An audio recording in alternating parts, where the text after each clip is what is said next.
Hello, everyone. Today, we have a special kind of episode. In our commitment to radical education, we want to bring you a story relevant to the current protests against police brutality and violence against Black people and their communities. No jokes, no banter, no opening theme song. This is a serious episode about a ghastly event in United States history, an event which, unfortunately, was not the last of its kind. As Amar's job is essential during this current pandemic, he won't be able to join us for this episode. Don't worry though, he'll be back on Monday for our regular programming. Last Monday, May 25th, 2020, 46-year-old George Floyd was murdered by Minneapolis police officer Derek Chauvin after Chauvin knelt on Floyd's neck for at least 8 minutes. At approximately 8 p.m. that evening, a worker at a convenience store called the police on Floyd because they believed he had tried to use a forged check. Only a few hours later, after Officer Derek Chauvin played judge, jury, and executioner, George Floyd was dead. Earlier that same day, an incident of racism in New York City went viral. A white woman named Amy Cooper deliberately imperiled a Black man named Christian Cooper, no relation, when she called the police and claimed that Christian was threatening her. Christian was birding, or birdwatching, at the Ramble in Central Park. It's one of his favorite hobbies, and he's even a member of the board of directors for the New York City chapter of the Audubon Society, a nonprofit organization dedicated to protecting birds and their habitats. So when Christian noticed Amy Cooper's dog was unleashed and trampling over the wildlife in the Ramble, endangering the bird's natural ecosystem and violating the park's laws, he decided to ask her to put the pup on a leash. Rather than tether the dog and apologize, Amy, an investment firm employee who has since been terminated from that job, began making a scene. She turned on the crocodile tears and claimed that Christian was threatening her. Christian, for his own safety, recorded this on his cell phone camera. I'm going to play an audio clip from that encounter, and I want to note here that throughout the video, Christian is clearly standing still, several meters away from Amy Cooper. I'm going to tell them there's an African-American man threatening my life. Please tell them whatever you like. Excuse me? I'm sorry, I'm in the Ramble, and there is a man, African-American, he has a bicycle helmet. He is recording me and threatening me and my dog.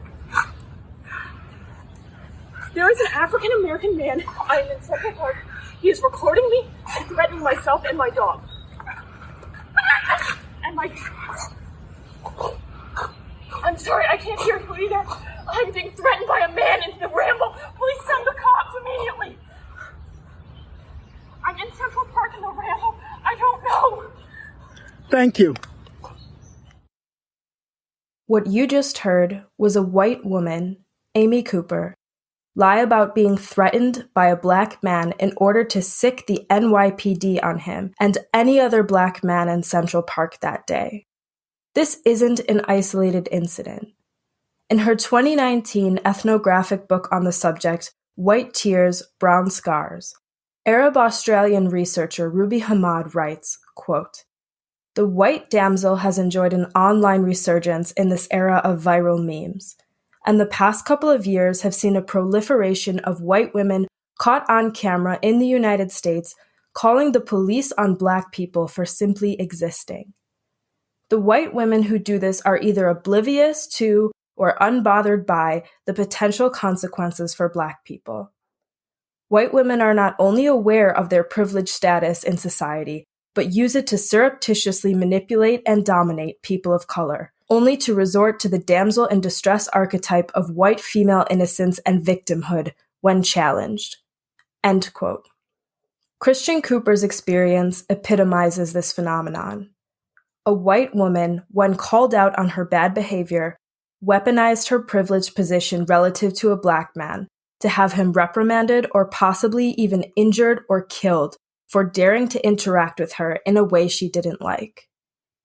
In this case, Amy Cooper tried to use the NYPD to do her bidding. as in the murder of George Floyd and countless other cases around the country, accusing a Black person of a crime and involving the police can mean a death sentence for that person. Calling the cops is not in the interest of public safety. It is an instrument of white supremacy meant to punish people of color, especially Black and Indigenous people, for living their lives in proximity to white people. If Christian Cooper hadn't filmed that encounter, it's possible that Amy Cooper could have goaded the NYPD into exacting violence on him, or perhaps smeared his reputation as someone who threatened her, a white damsel, in Central Park.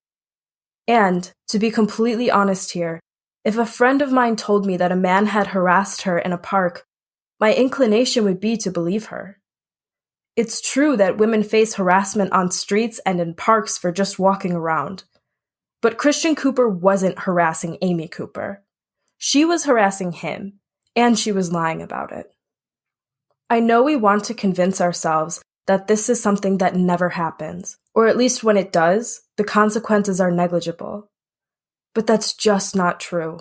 As Hamad notes, quote, "Yes, Black men do assault women, but this does not negate the fact that such repetitive imagery taps into a long, bloody history and serves to perpetrate the biases and fears of white society, that Black and brown men pose an outsized threat to the safety of women."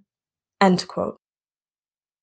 And pretending that this isn't an issue will cause more Black lives to be lost and destroyed. I know it's upsetting. I know it's complicated and it's difficult to talk about. In her essay on rape culture and scapegoats, Jane Ward writes, quote, "These complexities are not theoretical, and they are not private, nor are they evidenced only by the starkest historical examples, such as Carolyn Bryant's lies about Emmett Till or the satanic ritual child molestation panic of the 1980s and 90s, or the lesbians now known as the San Antonio Four, falsely accused of sexual abuse in the mid-1990s. The complexity, by which I mean the fact that seemingly feminist, zero-tolerance responses to sexual assault are often animated by racism, sexism, and heteronormativity rather than any kind of substantive feminist intervention, is the key fact for many of us, absolutely impossible to compartmentalize or put off for discussion until a more convenient time." End quote. So in this episode, I want to discuss a case where a white woman's false accusation prompted the lynching of a 14-year-old Black boy named Emmett Till. Perhaps you've heard this story before, but I think it's fair to say that we, and by we I mean specifically the non-Black settler population of the United States, myself included, have not internalized the horrors of this story the way Black people have, because if we had, we wouldn't have Amy Cooper, or Permit Patty, or Cornerstone Caroline, or Barbecue Becky. And the families of George Floyd, Breonna Taylor, Ahmaud Arbery, Trayvon Martin, Tamir Rice, Oscar Grant, Eric Garner, Freddie Gray, Philando Castile, Renisha McBride, Samuel Dubose, Sandra Bland, Walter Scott, Michael Brown, Rekia Boyd, John Crawford, Maya Hall, Antonio Zambrano Montes, Natasha McKenna, Jason Harris, Akai Gurley, Anthony Hill, and so many others wouldn't be mourning their loved ones. This is not long gone history. It is here and now. Every 28 hours, another Black life is lost to police or vigilante violence. If you think that prior to the last week or so, we had been living in a peaceful society, you are wrong. There is no peace so long as Black people are persecuted by the very system designed to keep order. It is fundamentally unjust. So with this context in mind, we now bring you the story of the murder of Emmett Till. Emmett Till was born on July 25, 1941, in Chicago to parents Mamie Carthen and Louis Till. Mamie was from the Mississippi Delta region, the poorest area of the poorest state in the country, especially for Black people. Mamie's parents had moved the family from Mississippi to Argo, Illinois, near Chicago, in an effort to escape the South's segregationist Jim Crow laws and violence at the hands of white people. Emmett's father, Louis Till of New Madrid, Missouri, was an abusive husband toward Mamie. While serving in the United States Army in the Italian campaign of the Second World War, Louis and another soldier were charged and convicted of the rape and murder of an Italian woman and hanged in 1945. Because Emmett was not even 4 years old when this happened, he never really knew his father, nor did he know the circumstances of his death. It's likely that Mamie wasn't even fully aware of what happened to Louis. But the story would later resurface after Emmett's murder as part of a campaign to smear Black men and boys as hereditary predators. As for Emmett, he was very close to his mother and his extended family on her side. Mamie described him as, quote, the happiest baby in the world. Emmett's lifelong nickname was Bobo, or sometimes just Bo. He loved to play pranks on people, and he didn't shy away from being the center of attention. Emmett excelled at science. He had a mind for solving puzzles. He gained a reputation among his peers for his stellar fashion sense, and one of his prized possessions was a suit gifted to him by his mother for Christmas in 1954, when he was 13 years old. He received a matching tie, hat, and coat from his stepfather, Gene Mobley. When Emmett was a young boy, he contracted polio, an infection which, prior to vaccination, could cause brain damage, paralysis in limbs, or even death. Luckily for Emmett, he recovered from the infection with only a speech impediment and some weakness at the ankles that required him to wear a special shoe. Throughout his childhood, Emmett loved going with his mother to visit her family down south. He got the chance to swim, fish, and play outside with his cousins. So in 1955, when he learned some of his cousins were going to stay with Mamie's Uncle Mose Wright in Money, Mississippi, he begged his mother to join them. Mose Wright was a preacher and a sharecropper. That is, he lived and worked on a small plot of land that was owned by someone else. After the Union won the Civil War, former slaveholders were paid compensation by the government, up to $300 for every enslaved person freed. But formerly enslaved people and their families did not receive reparations, and still never have. Instead, Reconstruction fortified Southern capitalism and ensured Black people would remain at the bottom of the ladder. In A People's History of the United States, Howard Zinn writes of Black journalist and activist Thomas Fortune's 1883 testimony to the Senate, quote, "The average wage of Black farm laborers in the South was about 50 cents a day. He was usually paid in orders, not money, which he could use only at a store controlled by the planter, a system of fraud. The Black farmer, to get the wherewithal to plant his crop, had to promise it to the store, and when everything was added up at the end of the year, he was in debt, so his crop was constantly owed to someone, and he was tied to the land, with the records kept by the planter and storekeeper, so that Black people are swindled and kept forever in debt." End quote. Additionally, Black people in the South were subject to a system of de jure segregation. This isn't to say that only Southern states had segregation. Communities in the North were also de facto racially segregated, and many still are, especially in the so-called Rust Belt. Detroit, Chicago, Cleveland, and Buffalo are still presently among the most segregated cities in the country. White people also perpetrated violence against Black people in the form of lynchings. Thousands of Black men were murdered by white vigilantes during and after Reconstruction, and by 1955, more than 500 Black lives had been lost to extrajudicial white violence in Mississippi alone.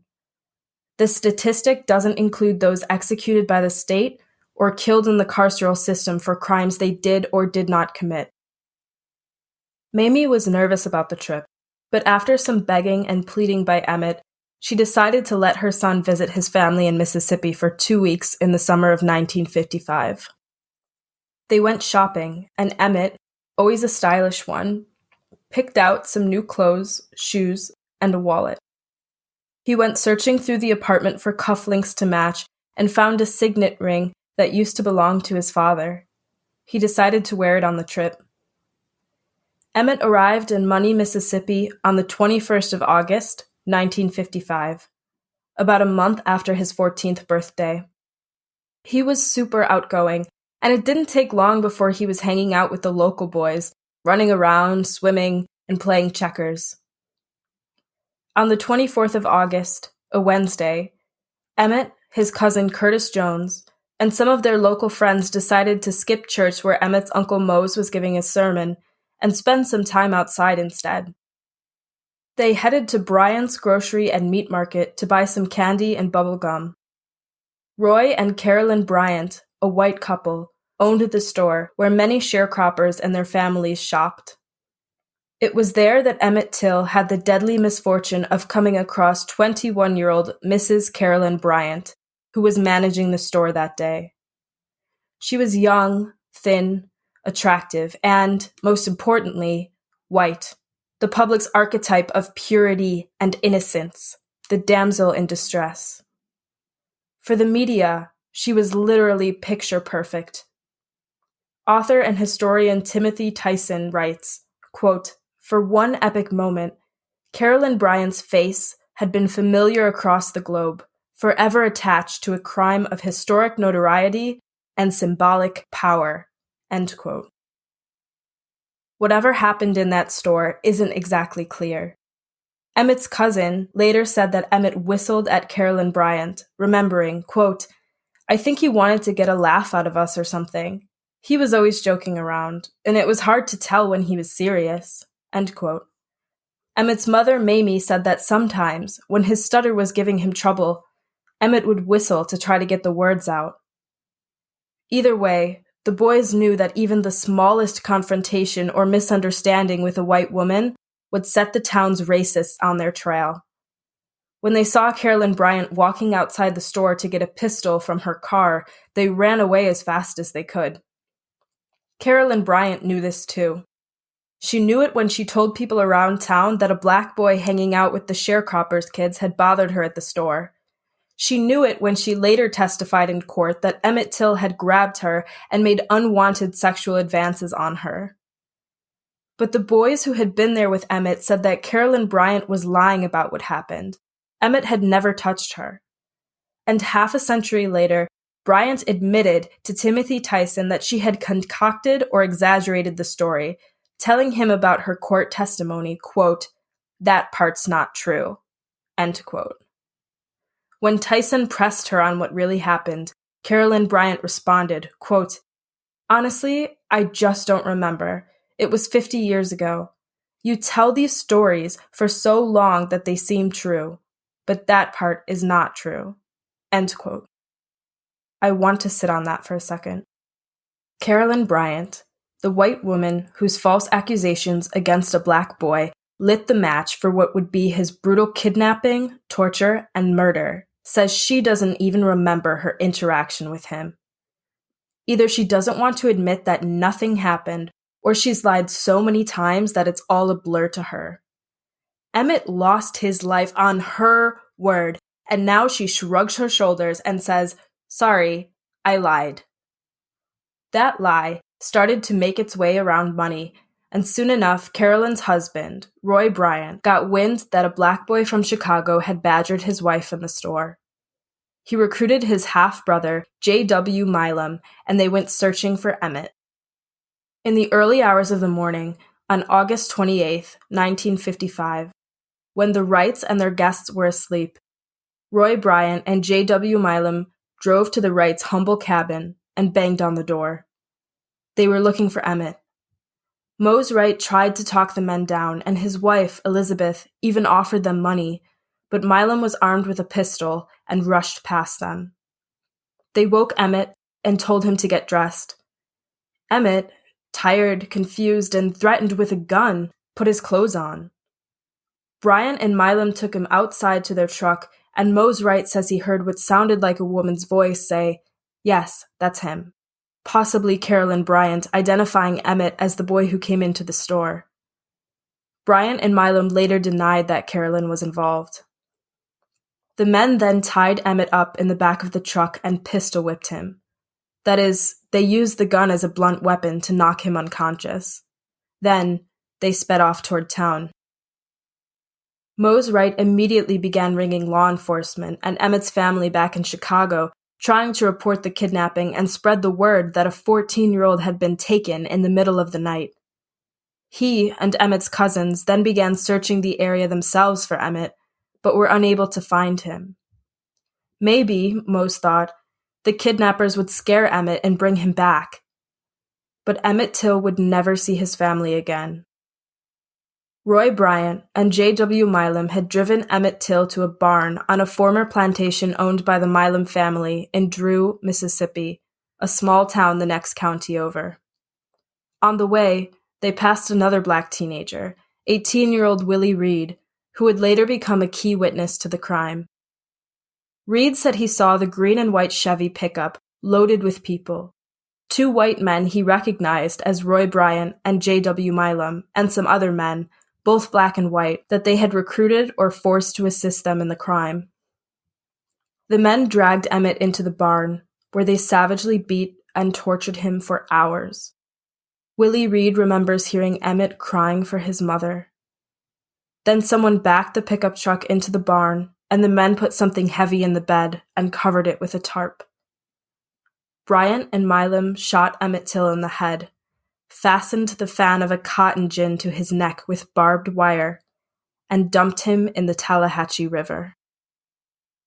3 days later, 2 boys fishing in the river found Emmett Till's naked, mutilated body.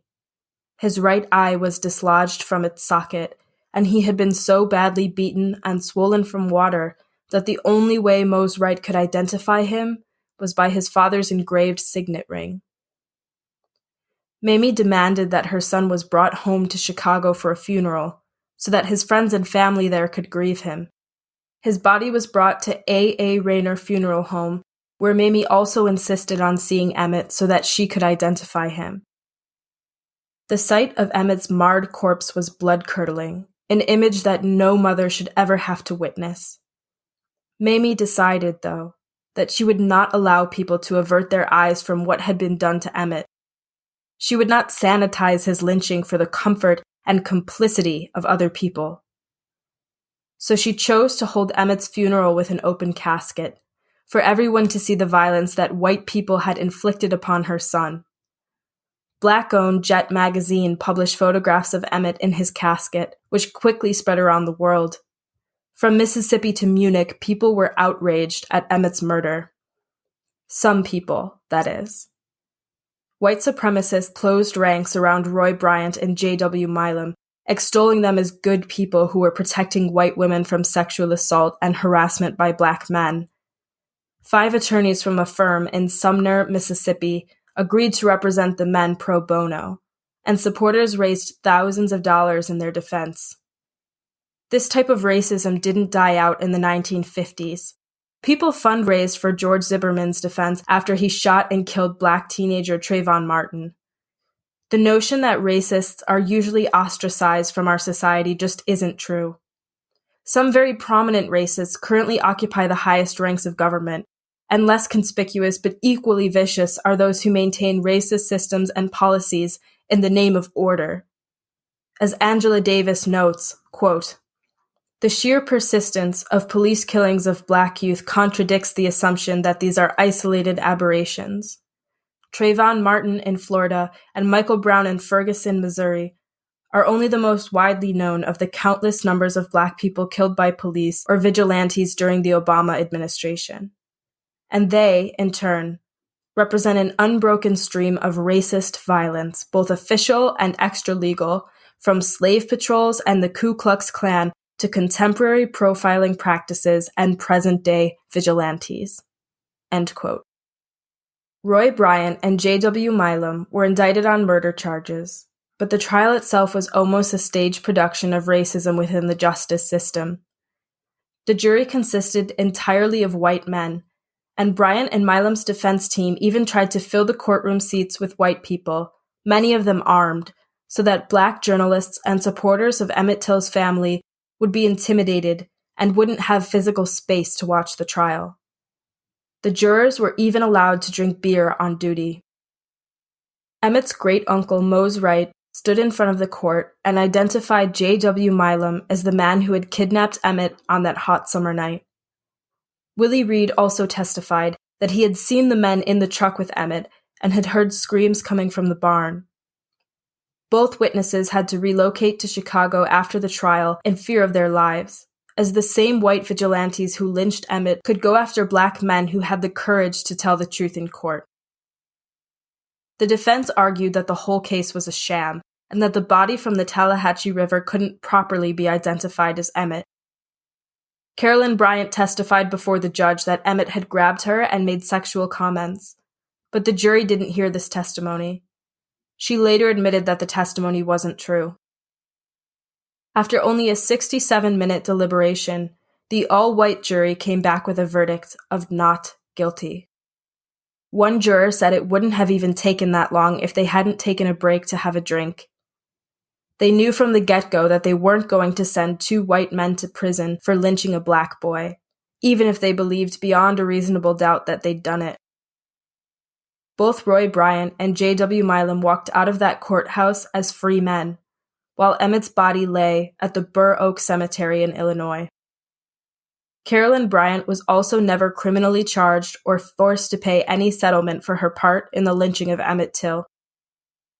In 1956, Roy Bryant and J.W. Milam accepted a payment of around $4,000 to tell their story to Look magazine.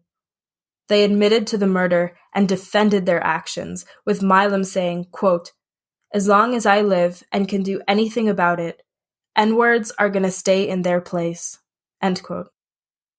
In the United States, the double jeopardy clause of the Fifth Amendment to the Constitution stipulates that, in almost all circumstances, a person cannot be charged twice with the same crime.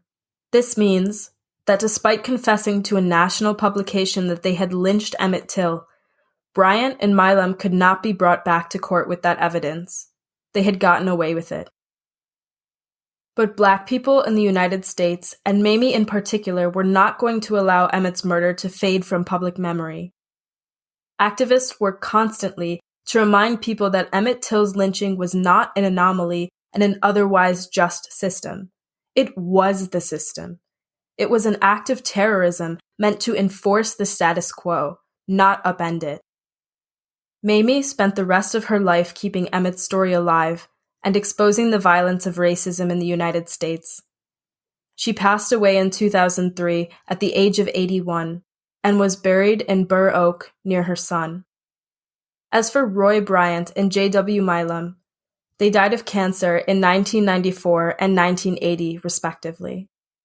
Neither of them ever publicly expressed remorse for torturing and murdering Emmett Till. As for Carolyn Bryant, she's still alive somewhere, avoiding the cameras and responsibility for her part in the lynching of a 14-year-old boy. The circumstances of white woman Amy Cooper's false allegations of threats by a black man, Christian Cooper, bear chilling similarities to Carolyn Bryant's slander against Emmett Till. In a 1970 open letter to Angela Davis, James Baldwin writes, quote, "One might have hoped that, by this hour, the very sight of chains on black flesh, or the very sight of chains, would be so intolerable a sight for the American people and so unbearable a memory that they would themselves spontaneously rise up and strike off the manacles." End quote. But each time black people rise up, they are met with beatings, barricades, mass arrests, and gunfire. And behind the blue line stand a host of white supremacists ready to admonish them for any action they take against a system that was built on their oppression. And linked arm in arm with these racists are the people who do nothing, who passively accept injustice for an order which privileges them. Perhaps most insidious are the so-called peace activists, who prefer the daily violence inflicted upon black people by the state and its stooges to any response that threatens that power. What these people really want when they call for peace and civility is for revolutionary movements which genuinely disrupt or imperil the present unjust system to shut up and go away. And these so-called white moderates who are more outraged by black people's methods of protest than they are by the death of George Floyd let alone hundreds of years and millions of Black lives stolen by white racism and colonialism, are thereby quietly upholding the very system which is literally suffocating Black people. And they still pat themselves on the back for posting on Instagram that murder is bad, while neglecting to analyze or address the structures that both sustain white supremacy and facilitate these killings. So I prompt my fellow non-Black Americans, and all of us around the world who live on stolen land or enjoy the fruits of stolen labor, to consider not only what we think about these systems, but how we think about them. How invested might we be in maintaining the status quo? Why are we so driven to act by the tears of white women, but not by those of Black women? Why do white calls for order take precedence over Black calls for justice? And how can we live in a country where Black people are routinely murdered and consider that a peaceful society? I'm including in the description for this episode a link to blacklivesmatter.card.co. That's blacklivesmatter.card with 2 A's, CAARD.co, where you can donate to causes in support of justice and liberation for Black people, and find additional resources on the Black Lives Matter movement. We all need to be like Mamie and refuse to let Emmett Till, George Floyd, and all those that came before and between them to fade into obscurity.